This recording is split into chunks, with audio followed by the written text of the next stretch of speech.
खैरागढ़ की खबर है, जहां खैरागढ़ की रानी रश्मि देवी सिंह शासकीय महाविद्यालय में व्याप्त समस्याओं के खिलाफ एनएसयूआई ने मोर्चा खोलते हुए कॉलेज गेट पर जोरदार प्रदर्शन किया। जहां इस दौरान एनएसयूआई ने चेतावनी दी है कि अगर 7 दिनों के भीतर उनकी मांगे पूरी नहीं की गई तो वे उग्र आंदोलन के लिए बाध्य होंगे। दरअसल छात्रों ने कॉलेज प्रबंधन पर अनदेखी का आरोप लगाते हुए कहा कि बार बार शिकायतों के बावजूद समस्याओं का समाधान नहीं किया गया। प्रदर्शन के दौरान जब कॉलेज प्रशासन ने ज्ञापन लेने से इनकार कर दिया तो छात्र प्रतिनिधिमंडल कलेक्ट्रेट पहुंचे और कलेक्टर को 5 सूत्रीय मांगों का ज्ञापन सौंपा। इन मांगों में कॉलेज की बढ़ी हुई फीस में कटौती, शौचालयों की नियमित सफाई, सैनिटरी पैड मशीन की पुनर्स्थापना, पेयजल व्यवस्था में सुधार और भवन में सीपेज की मरम्मत शामिल है। जो मांग है 5 सूत्री मांग को लेकर आए थे। सबसे पहला जो मांग है मुद्दा है फीस का मुद्दा है। पहले सिर्फ 4200 रुपये से 4300 रुपये तक ही फीस रहा करता था एमएससी का, और एमकॉम का रहता था 3000 तक। लेकिन अभी जो फीस बढ़ा दिया है, जन भागीदारी का 600 रुपये फीस बढ़ा दिया गया है, कॉलेज का 1600 रुपये फीस बढ़ा दिया गया है। किस लिए बढ़ा दिया गया है? पर ठीक है, चलो बढ़ा दिया गया है तो उसके हिसाब से अपने को उसका वो तो दे, पूर्ति दे, बताए हमारे लिए वाटर कूलर ठीक कराए, कॉलेज का मरम्मत कराए, क्लास का मरम्मत कराए, हमारे लिए बैठने का सुविधा दे, पानी का सुविधा दे। लेकिन ऐसा कुछ प्रकार नहीं। दूसरा जो है ग्रस्तों को प्रॉब्लम होता है पैड मशीन का। पैड मशीन जो हमने खरीदा था, हमने अपने पैसे से खरीद के वहाँ कॉलेज को दिया था, उसको हम लोग वहाँ दूसरे जगह में दे दिए। तीसरा चीज़ ये है कि यहाँ का जो बेंच है, बेंच की यहाँ ज़रूरत नहीं है, फिर भी यहाँ का बेंच दूसरा बेंच मंगाया जा रहा है और बेंच के नाम में दूसरे जगह दूसरे बेंच को भेज के यहाँ धांधली चला रहे हैं।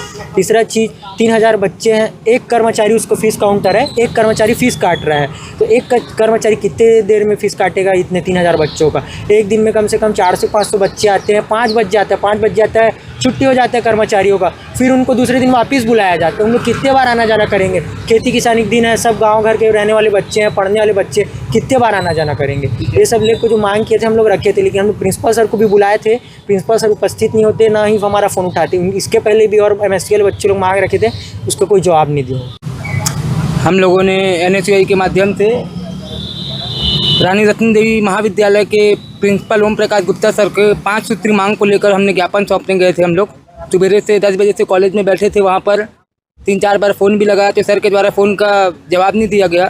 फिर हम लोग वहाँ से निकल के कलेक्टर ऑफिस आए। कलेक्टर साहब से हमने अपनी बात रखी है। कलेक्टर साहब ने उनको फ़ोन करके परसों मीटिंग के लिए बुलाया है। हमको उम्मीद है कि कलेक्टर साहब के द्वारा हमारी समस्या का समाधान हो जाएगा। क्या मांग थी आपकी? 5 सूत्री मांग में पहला मांग ये था सर, बारिश का मौसम है, बच्चे बैठते हैं वहाँ पे छत टपकता है। अभी जन भागीदारी में फिर शुल्क बढ़ा दिया गया है। दूसरे कॉलेज में इतनी फीस नहीं है जितना यहाँ फीस है। और उसके बाद गर्ल्स लोग के लिए पैड मशीन लगा हुआ है, वो पैड मशीन को यहाँ से उठा के अतरिया भेज दिए हैं। वाटर कूलर का मतलब जो लगा हुआ है उसमें पानी का मतलब कोई वो नहीं है, सुविधा नहीं है, मतलब पानी एकदम गंदा। बच्चे लोग टॉयलेट जाते हैं, टॉयलेट एकदम खराब पूरा।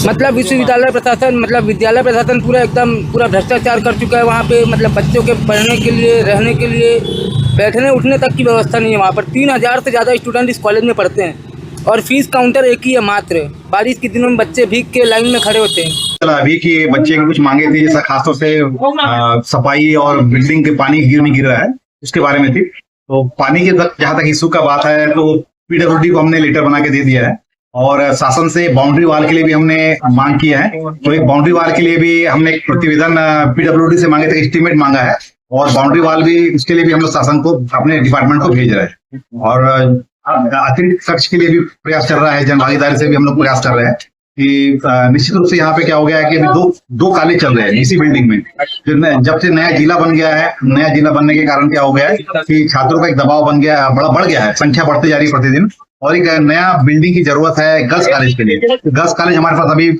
वर्तमान में नहीं है और इसी कॉलेज में 2 कॉलेज चल रहे हैं, तो उसके लिए भी प्रयास चल रहा है और अतिशीघ्र उसकी जमीन आवंटित हो जाएगी। और एक उसका भी बजट आ गया है जो पीडब्ल्यूडी के पास में है,